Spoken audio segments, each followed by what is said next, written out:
It is time for You Made Me Do This. Each and every week, I will put up a post on what is now, or what is currently facebook.com/TWIOCH. That might change in the long run.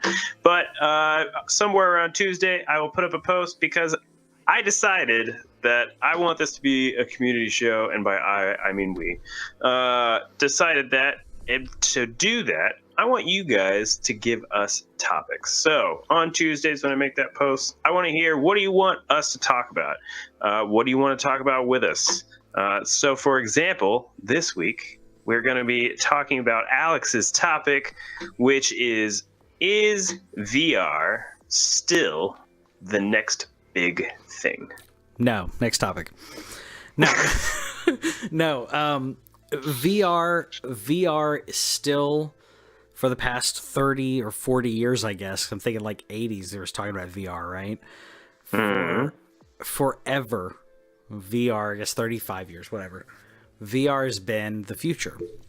And I think that we're getting closer and closer and closer to it being viable, it being cheap enough, it being intuitive enough. We're getting much closer. HoloLens, they did a recent presentation on the new HoloLens where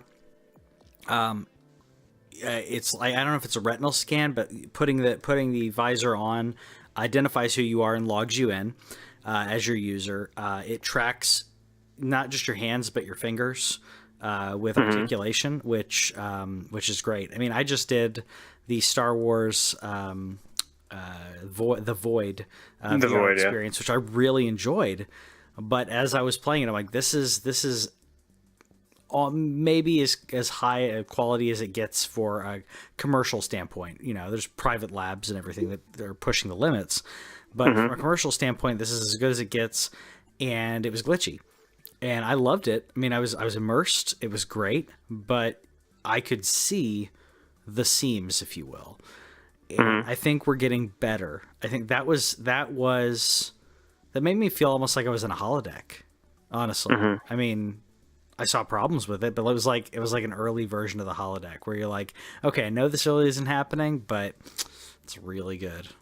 It's really immersive. What do you think about VR? So I want to establish one thing that you mentioned is separate. So HoloLens is actually AR. I mean, it's a combination of AR and VR. So, which I did want to talk about, and I do have on my list of things to talk about in terms of the next big thing. So for those of you who don't know, VR, virtual reality, AR, augmented reality. So virtual reality being you put something on or there's an environment created around you, whereas augmented reality takes where you're sitting, or standing or wherever, it adds things to the world that you're in. Yes. So just so we're clear on the different things. So I did have one little thing for you, a little history tidbit, as I like to throw in every once in a while. When do you think the first VR head-mounted display, so headset, was invented? Okay, I think I know. I don't know the exact year, but it was in the 50s, wasn't it? 60s. 60s. I was close. I thought it was like late 50s. It's something stupid, like ridiculous that you wouldn't expect. Right. I don't know if you found the patent for it or like the papers on it or anything, but like they were talking about like they were integrating smell and other things into it. Yeah, because smell-o-vision. Yeah, because it's totally smell-o-vision, like the theaters had back then. They're trying to get anyone in there back in the late 50s and stuff. So, yeah, I just thought that was crazy. I knew it was crazy early. I should have said 60s, but the first actual VR head-mounted display was created in 1968. That's crazy. By a guy named Ivan Sutherland. Good job, Ivan. So, is it still the next big thing? You said no, and I said yes and no. That's what I was basically saying. I was joking saying no, but no, it has so much potential. It still has potential, but it hasn't found enough niches to be in every household. That's what it has to be. It has to be what I would say what the NES did, where it changed what people thought about video games. In this case, what people think about VR. It's going to have to completely throw it on its head and make it cheap enough and easy enough to understand that anyone and everyone will want one. Yeah, I think honestly the stuff that's coming for it. So the reason why I say yes and no is we are getting to a point where the tech, like you already mentioned, is getting to a price point that makes sense. And then Robert is mentioning the other thing in the chat that it has been the other big issue with VR headsets, and that is wires. Yep. And that is where we're approaching from a household standpoint with things like the Oculus Quest, which is a standalone VR gaming system. Price pointed, I think $399 is the price point for the Quest that I wrote down. Not bad, not great, but the big thing is that it's standalone. You do not need a computer to play with the Quest. It is a gaming VR set. They already had the Oculus Go, for those of you who had heard about that, but what that was is, while it was also standalone, the hardware in it was more meant for watching those VR videos, or what I dream of in terms of live sports experience and like live concerts where you could be the, like I would love to put on a headset and be watching like a Colts game on the 50-yard line. Like that would be awesome. Yeah. To be able to change your perspective. To be able, you're at the 50-yard line. That's a great seat for some, for some plays, but as it gets closer to the end zone, to be able to toggle and be like, okay, I want these seats. I want to be close to the action.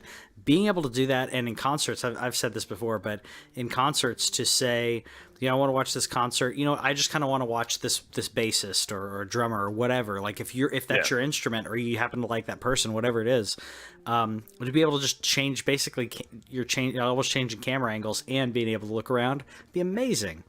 I love it. Yeah. And so you have a big difference between where it started, like even where price point, the PSVR is the most successful VR on the market to date. It does have a ton of wires, but from a price point standpoint, it was at the time, the best priced VR that did a great job. But just like 6 cords, you had to have like an additional, Robert might correct me on this, I think you had to have an additional GPU that you plugged in? Yeah, you do. Okay, I have one. GPU. Yeah. Okay, additional GPU that you plugged in. Now, with this coming Oculus Quest, I think as the things like the Oculus Quest, say that comes down to the Go's price in the next 2 or 3 years. The Go is currently $199. Yeah. Give me the Quest at $199, where I can play some of those great VR games that have come out. I think that you're starting to have, in terms of the next big thing in terms of invading households. To me, the next big thing is what you already mentioned, and what just had a huge showing, I think 2 days ago, is augmented reality and things like the HoloLens 2. Yeah. They said the HoloLens 2, I just read some articles today in preparing for this segment, just blew the doors off of everybody that put it on. It's lighter than the HoloLens 1. It functions better. Like I've never done anything really augmented reality beyond the dumb things that you do with the camera on your phone, which is still cool. Yeah. But I can't imagine. The thing about that being the next big thing, though, is like where VR is right now. I think we're about to hit the next big thing of VR coming into more households, and then AR needs to get cheaper, because a HoloLens 2 is going to run you like 4 Gs. Yeah.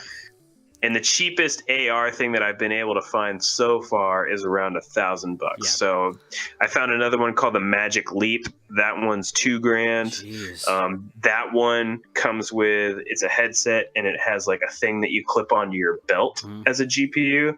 That does some power. It still looks cool. It's just none of those are viable. And then even Oculus with Facebook, they are now targeting enterprise solutions. So they want to make the Oculus Go enterprise. They also want to make Oculus Quest enterprise. So they want to start sticking that in businesses.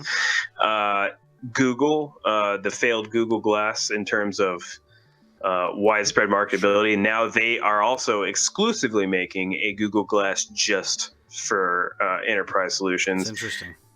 So that's where I want to say, is it the next big thing? No, but I think VR is still very, very viable. I think it's still coming along, and I think in the next 1 to 2 generations, you're going to see like that tech, like that's where tech has to go right now. When you look at computers, I was listening to a computer podcast this week and learning kind of like about technology, where back in the 80s, the difference between a year of chips and computer technology, like you're talking just leaps and bounds between a year, right? You couldn't keep up. Now, if you compared a 2019 system to a 2009 system, while there is going to be differences, the factor of increase in technology isn't over one. You might see like a 50% increase as opposed to 100% or more. But where there is still lots of room for growth is this VR space, is this AR space. Like that's where there is to go now. So he asks, is it the next big thing? I think it's the current big thing.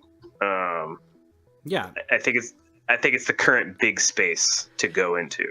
No, I would agree, and this is one of those moments that if you looked back 20 years before, it's like buy stock in Apple or buy stock in Amazon, right? Or like if you knew which company to go with right now, you'd probably make a lot of money because, like you said, it's going to go in it's not just consumer based, but it's going to go into, like you said, the enterprise sector. And by the enterprise sector, if you guys don't know what we're referring to small businesses or workers being able to use these for jobs.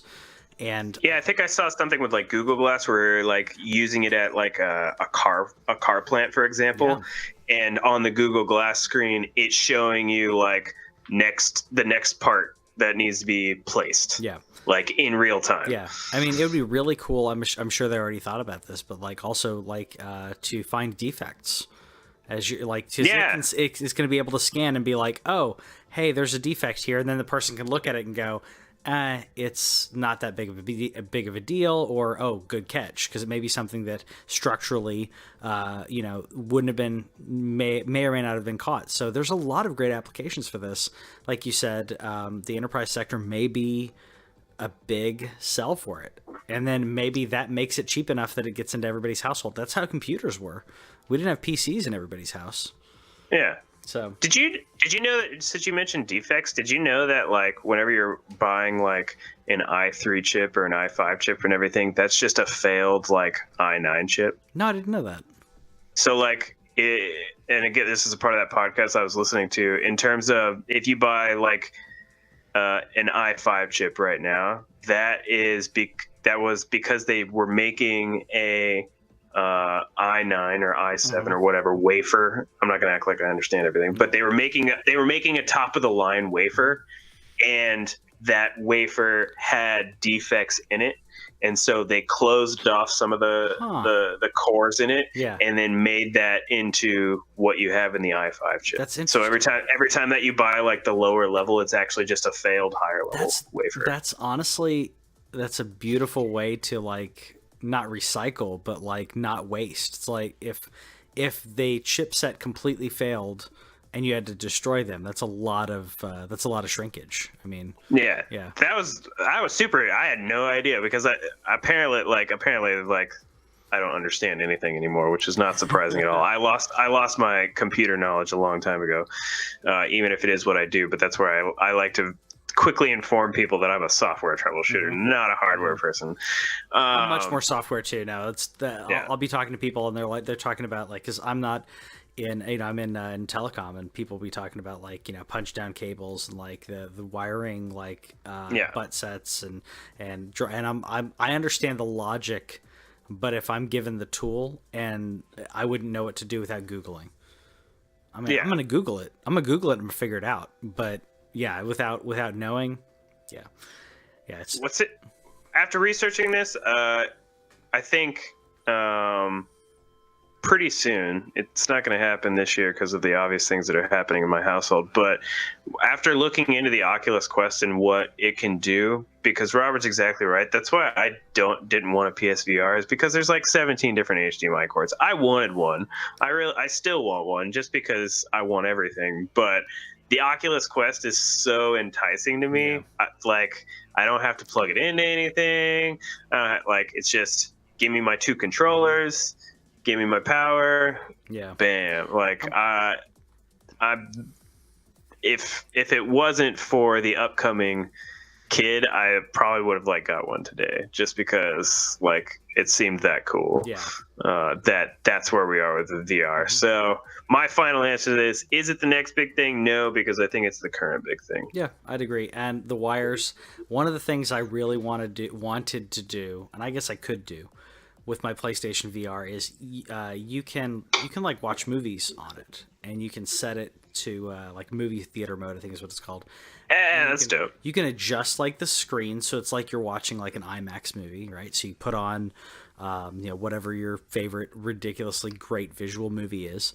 So I wanted to like do that, but I wanted to just like lay down on the couch and just experience it, right? Headphones, that, and then just be completely immersed. Except the freaking wires, like I tried to do it, and I had them going from my entertainment center over like my my coffee table, and as I'm thankfully I could feel it just slightly, and my dog wasn't doing something crazy, but the dog started like around the wires. I'm like, I'm not gonna risk this, like to have them like start wrestling and then just I was gonna say that's off. The biggest thing I'd be worried about. Yeah, I stopped as soon as I I felt a little like tugging, and I took off the VR, which is really disorienting once you really get into it. And I took off the VR, and the two of them are like kind of messing around the wires because it's different. But I was just worried that they'd just start wrestling. And what's this thing attached to death? Yeah, what does he do? Like I'm surprised they didn't jump on top of me, like, because that's what I would expect. Like if I lay down on the floor, like maybe do some stretching or something, immediately my youngest Ridley's like all over. No, they can't. Can't resist. All over. It's so yeah. Robert said you'll hang yourself. Don't do that. Yeah, I'm not gonna. Do that. So I think that about wraps up this week's You Made Me Do This. Again, every Tuesday, I'm going to put up a post on facebook.com/TWIOCH. I'm going to ask for your topics. Please bring them to us. Pretty much anything nerdy that you want us to discuss, we will talk about it. So feel free to bring that up. Again, facebook.com/TWIOCH. Check it out on YouTube after the fact if you miss it. I think that's about going to wrap it up. I think so. We love you, every one of you, for different reasons. Have fun. I like you the normal amount. Thanks for watching This Week in Our Collective Heads. Subscribe over here and click the bell, and that way you'll know about any new videos that we put up, because we put up a lot of gameplay, a lot of stories from games and stuff like that, and gameplay is down here. Yeah, and you got more editorials and news stuff down here. Check it out.